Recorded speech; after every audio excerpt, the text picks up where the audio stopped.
예수님을 믿는 것은 주인 바꾸기다 라고 제가 누누이 강조를 드렸죠.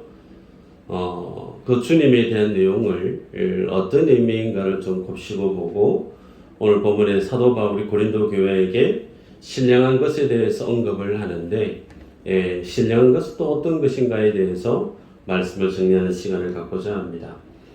예수 그리스도가 내 삶의 주인이다. 예수 그리스도가 내 인생의 주인이다. 이것이 내가 하나님을 믿는 믿음의 내용이라 그랬습니다. 그렇다면 예수님이 내 생명의 주인이시고 예수님이 내 모든 삶의 주인이시고 예수님이 내 모든 삶의 환경을 주장하시는 주인 되심을 우리는 믿음으로 고백해야 될 줄 압니다. 그래서 예수님이 나의 주인이다 라고 하는 믿음의 고백을 바르게 주 앞에 고백하는 성도는 하나님의 다스림, 예수님의 다스림 안에 거하는 인생으로 걸어가게 되죠. 그래서 주님이 내 마음을, 주님이 내 삶의 일터를, 가정을, 인생을 하나님께서 친히 역사하시고 다스리시고 통치하시는 것이 이 땅에 구원을 얻은 자의 기쁨이요 삶의 가치다, 그렇게 말할 수 있을 거예요. 자, 여기에 대해서 아마 이견이 없을 줄로 압니다.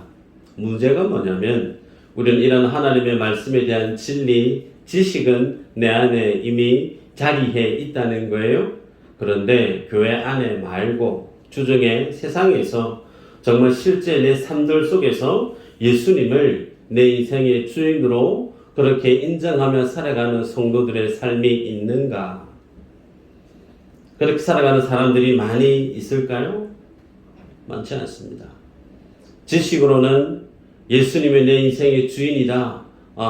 제가 물으면 무조건 반사적으로 주인 바꾸는 것이 예수님 믿는 겁니다 라고 고백은 하실 수 있어도 실제 월요일부터 주중에 내 삶의 그 모든 삶의 주인이 예수 그리스도가 맞는가? 라고 질문을 던지면 그렇지 않은 것이 실제 우리의 삶의 모습일 수 있다는 거예요. 변명할 수 없고 부인할 수 없는 것이 뭐냐면 주님이 우리의 주인 되어 주셔서 우리 인생을 주님이 원하시는 방향으로 이끌어가는 그 방향과 내가 내 인생의 주인이 되어서 내가 가고자 하는 삶의 그 방향은 어쩌면 정반대일 수 있다는 거예요. 하나님이 내게 갖는 기대와 내 인생에 대한 하나님의 계획과 내 인생에 대한 하나님의 뜻을 주님 우리 삶들 속에 주인 되어 주셔서 그렇게 주님의 계획대로 목적대로 우리를 이끌어 가기를 원하시는 그 믿음의 방향은 실제 우리가 세상 속에 내가 내 주인으로서 살아가는 삶의 모습과 정반대라는 겁니다. 이게 어떤 의미인가? 여러분, 우리들은 세상에서 늘 높은 자리, 힘이 있는 자리, 다른 사람들로부터 인정받을 수 있는 그 자리, 거기에 오르기 위해서 어쩌면 투쟁하듯이 전쟁하듯이 그렇게 앞다투어 가며 최선을 다해 내가 세상을 살아가는 인생이라 말할 수 있어요. 여러분, 그래서 주님이 우리에게 주어진 믿음의 삶이 지금 내가 살아가고 있는 이 지금의 현 시점이라고 하는 사실을 인정하는 성도분들이 적습니다. 지금 주님이 내 안에 있는 지금의 가정 상황, 지금의 내가 서 있는 세상의 지금의 이 모습, 이것이 하나님이 내게 주신 어쩌면 가장 최선의 삶의 환경이고 내가 서 있는 지금의 이 세상이 하나님이 내게서 원하시는 가장 분명한 믿음의 자리임을 인정하지 않고 내가 세운 목표가 있어요. 내가 가고자 하는 자리가 있어요. 그것을 가기 위한 준비되어지는 과정, 빨리 어쩌면 지금의 이 처지를 벗어나야 되는 삶의 모습으로 여기는 이들이 실제 교회 안에 많다는 겁니다. 지난 주중에 새 정부에서 여성가족부 장관 후보로 강선우 의원이 임명될 뻔했는데 많은 국민들의 여론에 밀려서 스스로 장관직을 후보를 사임을 했던 내용을 아마 관심 있으신 분들은 보셨을 겁니다. 한 나라의 장관이 되기 위해서 검정 과정을 거치는데 그 검정 과정이 얼마나 매서운지 몰라요. 그 사람이 살아왔던 그 모든 삶의 내용이 모든 백성, 모든 국민들과 세상 앞에서 백일하에 다 드러나는 거예요. 근데 드러나면 드러날수록 야, 저 사람 참 훌륭한 사람이다. 인생 참 잘 살았네. 그런 어떤 평가가 나면 참 좋겠죠. 그런데 까면 깔수록 부끄럽고 어떻게 저런 분이 저 자리에 서려고 할까라고 하는 국민의 반대에 서 있는 인물을 우리는 지난 시간에 보았다라는 거예요. 여러분, 왜 그러면서도 불구하고 한 나라의 장관의 자리에 오르려고 그 많은 청문회 시간 속에 많은 의원들로부터 질타를 받고 면박을 받고 때로는 수모를 당하면서까지 그 장관의 자리에 오르기를 원했을까? 이유가 뭘까요? 오르고 싶으니까. 그 자리에 가면 한 자리에서 모든 사람들에게 영향력 있는 삶을 살 수 있으니까. 사명감 때문에 올라가기를 원한다 할 말 없으나, 그러나 사명감보다 부인할 수 없는 것은 그 자리에 내가 한번 살아보고 싶다라고 하는 욕심이 사람들 속에 있기 때문에 그런 건 아니겠어요? 여러분, 장관 후보자의 그 부족함을 예배 시간에 제가 언급하고자 하는 것이 아닙니다. 그분보다 더하면 더했지 덜하지 않은 인생들이 누구냐면 저와 여러분들이라는 사실이, 하나님 앞에 서 있는 나의 모습이 장관 후보자로 올라갔다가 그 모든 부끄러움을 이겨내지 못하고 사퇴했던 그분보다 어쩌면 더하면 더했지 덜하지 않은 부끄러운 인생에 해당되지는 모두가 다 우리들임을 여러분 아셔야 된다는 겁니다. 성경에서 우리의 창조주는 하나님이라 고백하고 있죠. 그 하나님이 인생을 어떻게 만드셨느냐? 하나님의 형상대로 만드셨다고 그랬어요. 그런데 하나님의 형상대로 유일하게 만들었던 그 인생이 하나님이 인생에게 세워놓았던 그 삶의 자리, 그 자리를 벗어났고 이탈했고 하나님을 향하여서 나도 하나님처럼 창조주 조물주처럼 높아지기를 원했던 그 죄의 자리에 떨어졌던 인생들이 누구냐? 바로 인간이라는 겁니다. 그래서 우리들은 본성적으로 모든 인생들은 하나님 앞에서 자기 자신이 죄인임을 알아야 되는데, 우리들은 내가 하나님 앞에 죽어 마땅한 죄인이라는 사실을 잘 인식을 못해요. 아무리 얘기를 해도 정말 내가 그렇게 주님 앞에 죽어 마땅한 존재라는 사실을 모르거나 인정하지 않는다라는 겁니다. 심지어 내가 그것을 압니다. 그래서 내가 주님의 은혜를 깨닫게 되어졌고 이 시간 내가 교회 문 열고 나와서 주님 앞에 예배하는 믿음의 인생이 되었습니다라고 하는 성도들조차도 예수님을 어떻게 믿는 삶으로 나아가느냐면, 예수님을 믿어서 그 주님께로부터 내가 얼마만큼 괜찮은 사람인지 인정받기를 원하는 삶의 모습으로 그 믿음이 드러날 때가 많다라는 겁니다. 여러분, 지금 시기가 교회마다 여름 사역이 시작되어지는 시기고, 이번 주도 청년대학부 사역으로 쭉 시작되어지는데 중고등도 마찬가지지만 많은 분들이 이 하나님의 사역에 열심으로 동참합니다. 부탁드리는 것은 기도해 주시고 많은 관심을 가져주십사 부탁을 드리는데, 이렇게 주님 앞에 하는 어떤 교회 사역을 어느 누구보다 열심히 헌신하고 충성하면서 언능 중에 가지게 되어지는 하나님께 대한 기대가 우리 안에 일어날 수 있다는 거예요. 그게 뭐냐면, 내가 하나님 앞에 이렇게 열심히 충성하고 봉사하고 애쓰고 수고하니까 하나님께서 나를 얼마나 이쁘게 봐주시겠느냐라는 거예요. 다른 사람보다 더 많이 내가 헌신하고 충성하고 애쓰고 수고하니까 아마 주님은 반드시 이런 나를 기억해 주시고 복 주시고 어떤 사람들보다 나를 더욱더 분명하게 축복의 인석으로 만들어 주시지 않겠는가. 마치 내가 하나님의 사랑을 받는, 하나님의 복을 얻는 그 모든 근거가 내가 주님 앞에 열심히 살아가는 이 믿음의 모습 때문임을 그렇게 여기는 분들이 혹 있을 수 있다는 겁니다. 여러분, 정말 그럴까요? 그렇지 않습니다. 여러분, 우리들은 하나님이 우리를 구원하실 때, 하나님이 우리를 주님의 자녀로 삼아주실 때, 내가 하나님의 자녀로 삼을 만한 자격에 있어서, 그럴 만한 배경에 있어서, 그렇게 주님의 자녀로 내가 구원받을 만큼의 사랑의 가치가 있어서 주님이 나를 그렇게 사랑해 주셨을까? 아니라는 거예요. 여러분, 우리는 하나님 앞에 아무런 가치가 없는 존재라는 사실을 인정하셔야 됩니다. 다시 말씀합니다. 하나님께서 여러분들을 구원하시고 하나님께서 여러분에게 축복을 주시는 이유가 여러분이 교회에서 뭔가 열심히 충성하고 봉사해서 사랑받을 만한 어떤 것이 있었기 때문에 하나님이 내게 복 주신다고 여기셔서는 안 된다라는 거예요.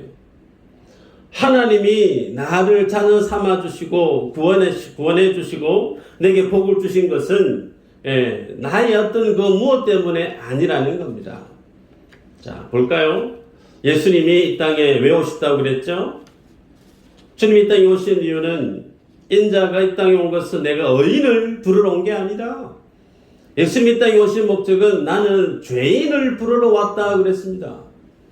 그러면 예수 그리스도 앞에 있는 모든 인생들은 어떤 위치에 있는 존재냐면 다 죄인이라는 거예요. 아멘이죠? 여러분, 죄는 하나님 앞에서 사랑받아야 될 대상이거나 관심받고 기대를 갖게 하는 계제가 못 됩니다. 하나님 앞에 있어서의 죄의 성격은 하나님의 심판을 불러일으키고 하나님 앞에 서 있는 죄의 그 모습은 하나님의 저주를 받아 마땅한 심판의 대상일 뿐이라는 사실이죠. 그래서 여러분, 우리는 하나님 앞에 가치 있는 존재가 아닙니다. 우리들은 하나님 앞에 먼지와도 같고 아무런 가치가 없는 그런 무가치한 존재가 우리의 원래 삶의 모습이라는 사실을 인정하셔야 된다는 거죠. 여러분, 가치 없고 자격 없는 죄인이 예수님을 바라볼 때 그 주님이 가치 없는 나를, 죄악 중에 있는 나를 무시하시는 것이 마땅한 거예요. 죄를 먹고 마시고 죄의 자리에 들어눕는 우리를 향해서 마땅히 하나님이 나를 관심 밖으로 밀어내시고 버림을 당하는 것이 어쩌면 우리가 당해야 될 응당 바른 삶의 결과라는 거예요. 그런데 그런 우리가 하나님의 긍휼과 사랑이 아니면 1초도 하나님 앞에 설 수 없는 하나님의 원수된 자들이 바로 내 자신인데 그런 나를 주님이 사랑해 주셨다는 거예요. 그런 나를 위해서 주님이 십자가 지시고 모든 피와 물을 쏟아 주셔서 하나님이 친히 내게 예수의 생명을 주시고 그것도 감사한데 그렇게 구원시킨 우리를 친히 주님이 구원시켜 놓고 세상에 방치하는 자가 아닌 우리 삶의 주인이 되어 주시겠다 말씀하고 있습니다. 여러분, 그래서 예수 그리스도가 내 인생의 내 삶의 주인이시다라고 하는 사실을 아는 성도는 주 앞에 서 있는 자기 자신의 한계를 압니다. 주님 앞에 서 있는 내 자신의 절망할 수밖에 없는 무가치함을 뚜렷이 압니다. 그런 가운데 주님이 나를 주인 되어 주셔서 나의 주인으로 나를 다스리고 있다라고 하는 이 사실이 정말 얼마나 감사할 수밖에 없는 은혜라는 사실을 알고 그 주님의 뜻에 부합된 믿음의 삶을 살려고 몸부림치는 삶을 살아가게 된다는 겁니다. 여러분, 이러한 영적인 진리와 사실 앞에 예수님이 나의 주인이 되어주셔서 친히 정말 나의 모든 삶을 다스리시는 분이 되어주셔서 주님 정말 감사합니다. 이런 고백을 드려야 되는 것이 마땅한데 우리의 실제 삶의 모습은 할 수만 있으면 하나님이 나의 주인 되심을 거부하고 주님이 나의 주인 되심을 싫어해서 계속적으로 주님 앞에 그 주님의 주인 되심을 거절하는 자리로 나아가는 이들이 누군가? 저와 여러분들이라는 거예요. 그래서 우리들은 본성적으로 하나님이 우리를 다스리시고 통치하시고 우리의 삶을 하나님 뜻대로 인도해 가는 것을 좋아하는 사람들인가? 그렇지 않다는 겁니다. 예배드리고 난 이후에 맛있는 식사를 할 겁니다. 식사를 준비하시는 권사님들이 금요일날 혹은 토요일날 열심히 준비를 하세요. 무를 썰고 대파를 썰고 마늘을 다지고 그렇게 뚝딱뚝딱 하면서 열심히 일을 하고 있어요. 근데 누가 와서 예를 들어서 얘기합니다. 당근을 왜 이리 썼어? 대파는 좀 더 길게 썰어야 되는 거 아니야? 왜 이렇게 썰었어? 우리가 한 일을 두고 한마디를 거들죠. 그러면 그걸 그렇게 해야 되는 건가? 근데 몰랐어요. 알려줘서 고맙습니다. 그런 마음이 들기 쉬울까요? 아니면 속으로 지가 하지 그럼 네가 하세요? 뭐 그런 마음이 들기가 쉬울까요? 말은 안 해도 우리는 내가 한 것에 대해서 평가하는 것을 좋아하는가? 좋아하지 않습니다. 목사님이 메시지가 왜 저렇지? 설교 방식은 왜 저렇지? 현수막은 왜 색깔이 저래? 성가대고 왜 맨날 분위기가 저런 분위기만 노래를 부르지? 누군가가 내가 행한 것들에 대해서 코멘트를 달고 어떤 말을 제시할 때 그 말 그대로 마음을 활짝 열고 내가 참고할게요. 그런 분이 과연 몇 프로나 있을까? 우리들은 그렇지 않다는 거예요. 누군가가 내 인생에 대해서 어떤 것을 얘기할 때 그것에 대해서 즐겨 순종하고 열린 마음으로 그것을 수납하고 그러기가 쉽지 않다는 겁니다. 본성적으로 우리들은 누군가로부터 다스림을 받는 것을 즐겨하는 인생들이 아니라는 거예요. 그래서 우리들은 어떤 사람들인가? 세상 사람들이 원하는 것처럼 자기가 원하는 것, 내가 원하는 것을 줄 수 있는 사람, 내가 원하는 것을 줄 수 있는 세상, 그런 내가 원하는 것을 꿈꾸는 삶을 바라지 누군가로부터 조성당하는 것을 간섭당하는 것을 좋아하지 않는다는 거예요. 예수님이 오병이어 기적을 행하셨습니다. 5,000명이나 넘는 사람들이 먹고 배불리 먹고 12광주리를 남겼어요. 그래서 많은 사람들은 예수님을 추종하고 따랐다는 거예요. 그러면서 예수님을 그들의 왕으로 삼고 싶었음을 우리가 성경을 볼 때 알 수 있죠. 그럴 때 예수님의 반응이 어땠느냐? 그들이 나를 세상의 왕으로 삼으려고 하는 것을 알고 주님이 그들을 떠나셨다고 그랬습니다. 그죠?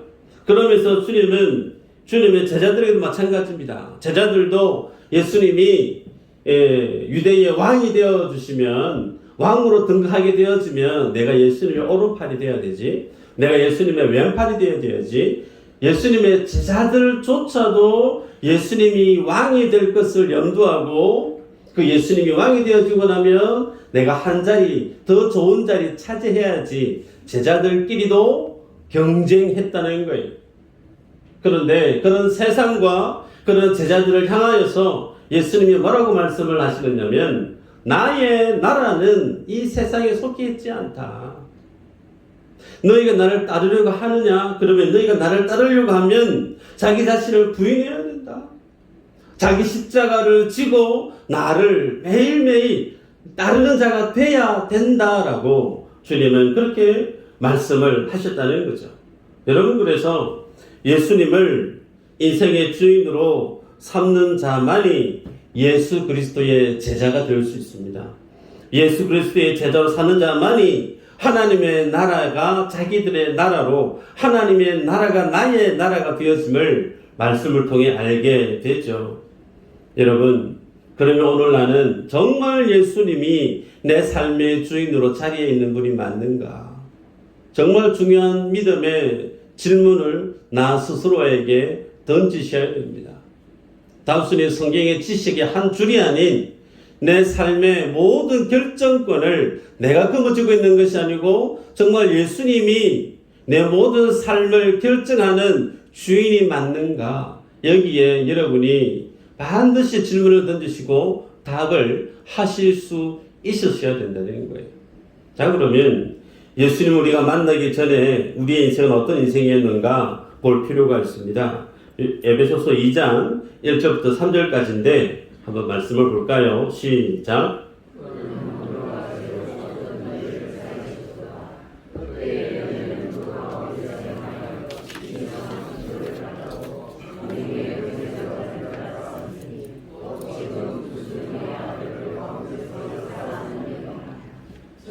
우리도 다 그 가운데서 우리 육체의 마음의 욕심을 따라 지내며 육체와 마음에 원하는 것을 하여 다른 이들과 같이 본질상 진노의 자녀이었더니. 아멘. 예수 그리스도 밖에 있었던 예수님을 모르는 삶의 내용이 어떠했는가? 허물과 죄로 죽은 자라고 하나님 우리에게 말씀을 합니다.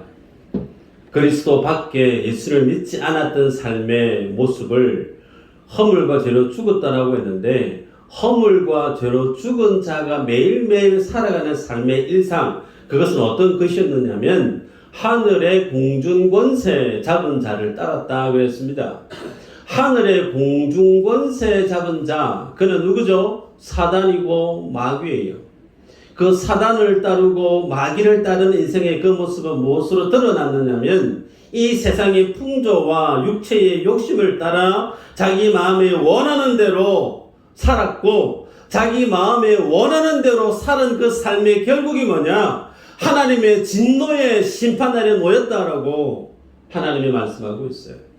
여러분, 그래서 하나님의 뜻과 하나님의 말씀과 무관하게 내 뜻대로 내 마음대로 살아가는 인생이 어떤 것과 결부되어져 있느냐? 마귀와 혼연일체되어져서 오롯이 자기 욕심을 따라 사는 인생이 다름 아닌 하나님의 진노와 하나님의 심판 아래 살아가는 인생이다라고 성경은 우리에게 얘기합니다.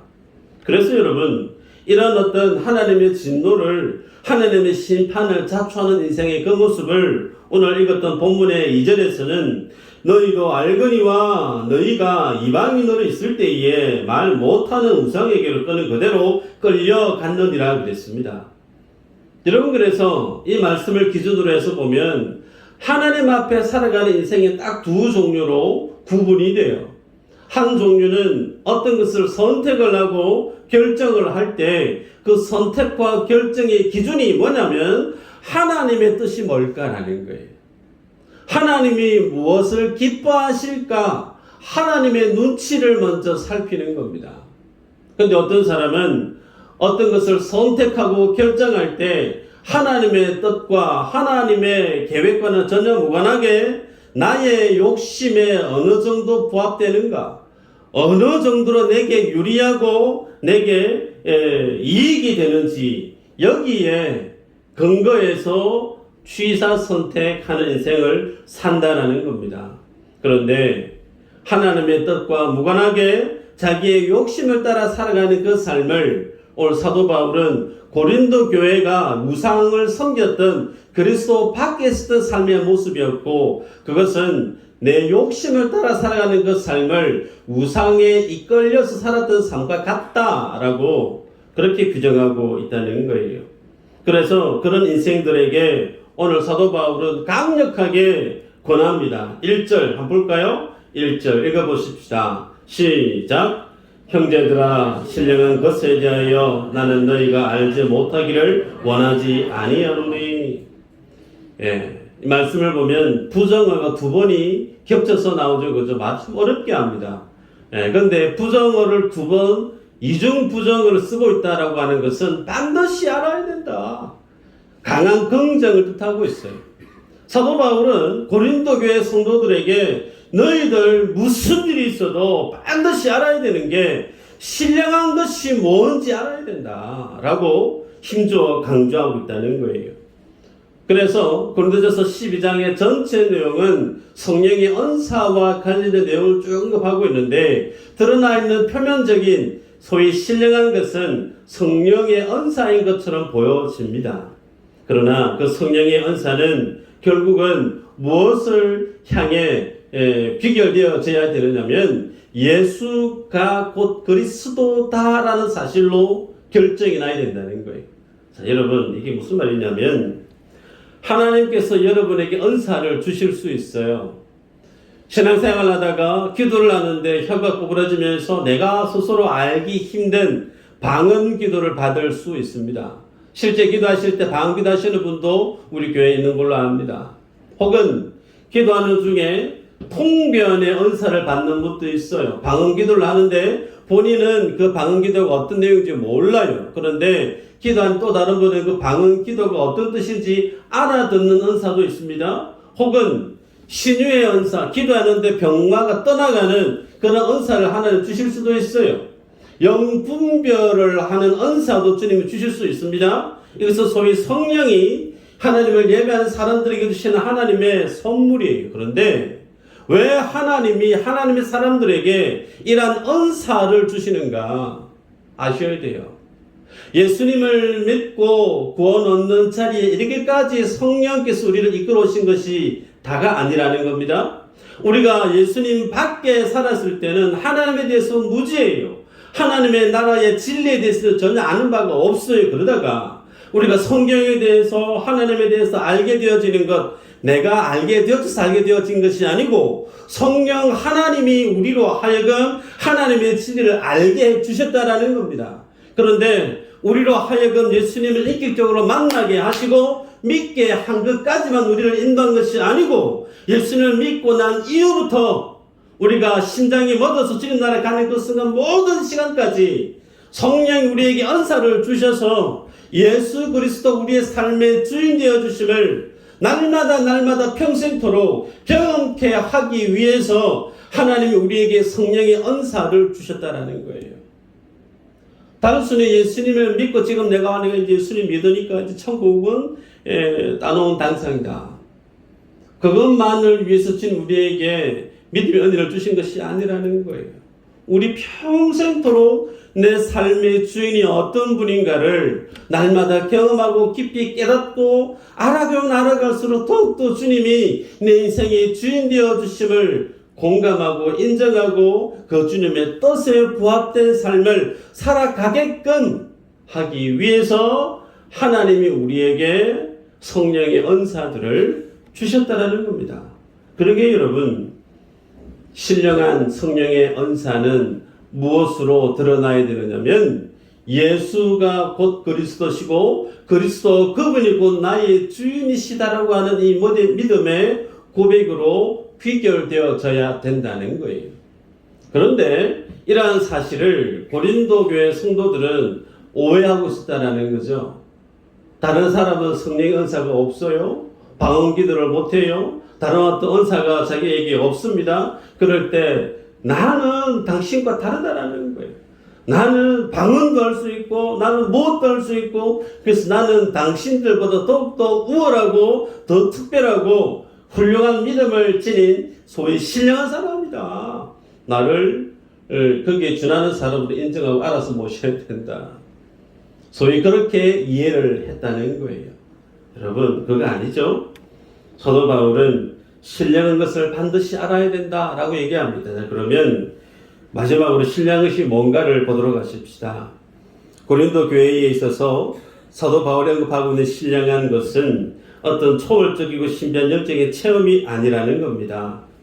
여러분, 신령한 것은 계속 말씀하지만 예수가 그리스도시고 예수님이 나의 주인이라고 하는 사실을 아는 것이 가장 신령한 진리라는 거예요. 3절 하반절에 기록합니다. 성령으로 아니하고는 누구든지 예수를 주라 할 수 없느니라.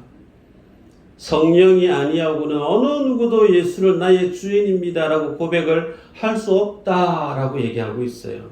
여러분 그래서 예수님을 나의 주인으로 여기는 사람은 그 모든 관심사가 예수님이 하신 말씀이 어떤 말씀인지 예수님이 내게 주신 사명, 내게 주신 명령이 뭔지 오늘 해가 떠서 해가 지기까지 내가 살아가는 그 모든 삶들 속에 하나님이 가장 기뻐하는 것이 뭔지 늘 모든 관심사가 주인의 마음에 정조준되어져 있다라는 거예요. 여러분 그래서 이 모습에 날마다 주 앞에 서는 성도의 모습이 소위 신령한 삶을 살아가는 성도의 인생이다라는 겁니다. 한국에 현각 선임으로 알려진 외국 선임이 한 분 계시죠. 이분은 1964년 미국의 가톨릭 집에서 태어났는데 예일대학교를 입학을 해요. 그래서 서양 철학을 전공하고 영문학을 전공을 합니다. 그러다가 하버드의 신학대학원을 입학을 해요.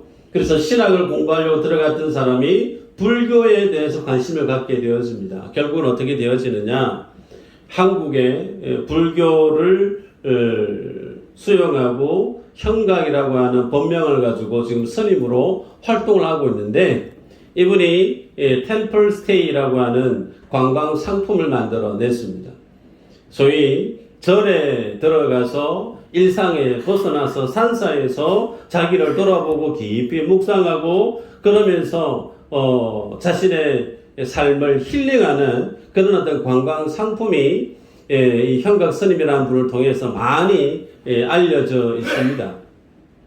여러분, 거두절미하고 방언기도 어떤 신비한 체험, 그것이 교회에게만 있는 그런 어떤 모습일까요? 그렇지 않습니다. 신비한 체험은 교회 밖에서도 많습니다. 그래서 점쟁이가 아직까지 왕성하게 있습니다. 점을 치고 지난 과거를 꿰뚫어보고 이래야 된다 저래야 된다. 여러분, 신비한 것이 소위 능력이고 신비한 것이 대단한 것이 아니다라는 거예요.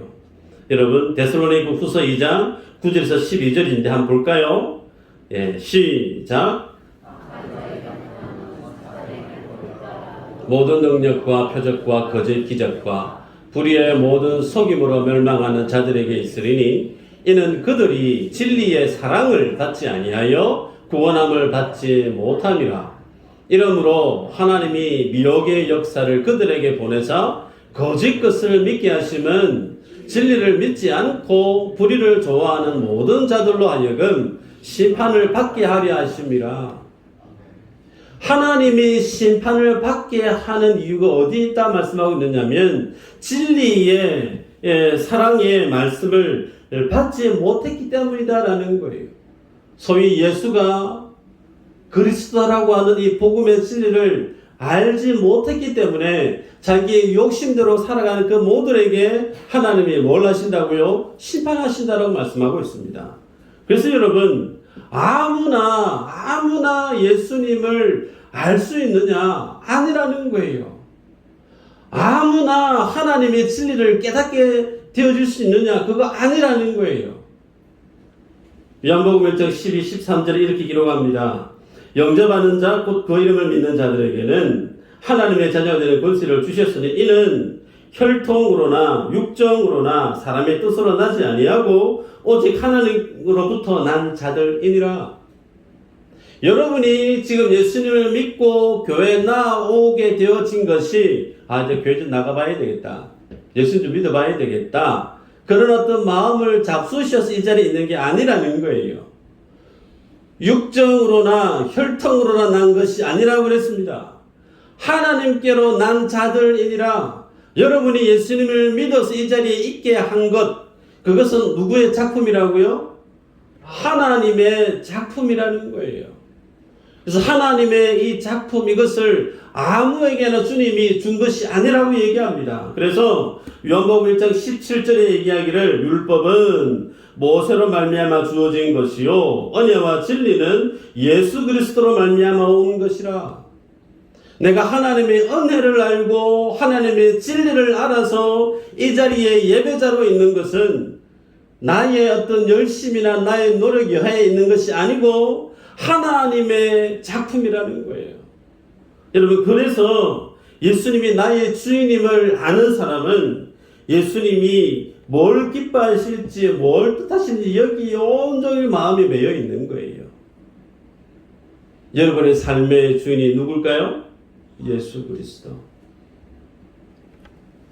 시간이 갔는데요, 기근이 장마가 오지도 않고 땡볕에 내리쬐어지는 이 한여름날에 뿌리가 땅에 뻗지 않은 작물들 하루 이틀 지나고 나면 어떻게 되죠? 말라 비틀어 죽습니다. 무슨 얘기인가? 내가 예수 그리스도께 인생의 뿌리를 깊숙이 내리지 않으면, 예수 그리스도가 내 인생의 주인 되어 주셔서 그 주님으로 공급받는, 매일매일 공급받는 그 하나님의 은혜와 능력을 내가 누리지 못하면, 우리는 한여름날에 뿌리 없이 그냥 덩그러니 맨 땅에 있던 잡초와도 똑같이 그렇게 시들시들 먼지가 될 수밖에 없는 인생이라는 거예요. 여러분이 정말 예수님을 믿는 하나님 자녀가 맞습니까? 그렇다면 예수님을 주인으로 섬기면서 여러분 마음대로 살려고 하지 마세요. 다시 말씀드립니다. 내가 예수 믿는 하나님 자녀가 맞다라고 여기시신다면 세상을 내 마음대로 살려고 하지 마세요. 하나님의 뜻에, 하나님의 말씀 앞에 자신을 붙드는 자로 살아가는 그것이 우리가 주님 앞에 올려드릴 수 있는 최고의 믿음의 열매라는 사실이죠. 이 믿음의 주인공이 여러분이 되셔서 날마다 신령한 믿음의 삶을 맛보아 알아가는 우리 모두가 되기를 주 이름으로 축복합니다. 기도합니다.